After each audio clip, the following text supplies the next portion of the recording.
For thousands of years, Egypt stood as the jewel of civilization, a land of pyramids, gods, and eternal kings. But there came a time when Egypt's glory began to fade, when its throne wavered and its enemies closed in. And from the south, across the Nile, came her saviors. This is the story of the Nubian Pharaohs, the Black Kings of Egypt, the 25th dynasty that rose to restore the heart of Africa's empire.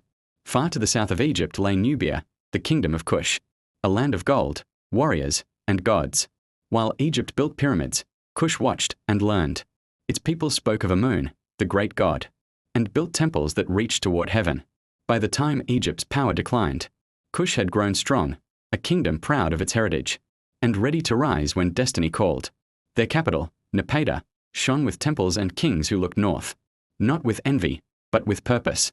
Around 750 BC, Egypt was divided, its rulers weak, its gods forgotten, its enemies circling.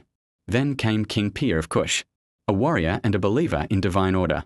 He marched north with his army, not as a conqueror, but as a restorer. When his chariots reached Thebes, the priests of Amun welcomed him as a son of the gods, and one by one, the Egyptian rulers bowed to his power. Piye united Egypt and Nubia, creating an empire that stretched from Khartoum to the Mediterranean Sea. Thus began Egypt's 25th dynasty, the reign of the Black Pharaohs. Under Piye, Shabaka, Taharqa, and Tanutamani, Egypt thrived again. They rebuilt temples, restored the old gods, and revived the art, writing, and power of the golden past. Pharaoh Taharqa became a legend, a builder, protector, and visionary.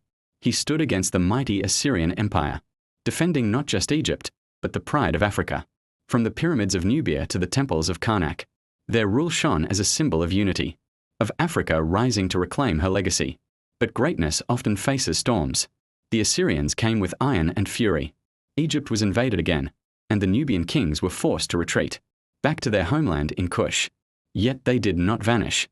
They ruled Kush for centuries more, building pyramids at Meroe, smaller, sharper, and darker, symbols of their lasting strength. Though their dynasty in Egypt ended, their spirit became eternal, a reminder that the Nile flowed from Africa's heart, and that Egypt's blood was always African. The Nubian Pharaohs, kings who rose from Africa's soil, to wear Egypt's crown with honor and pride. When Egypt needed saving, her black sons returned from the south.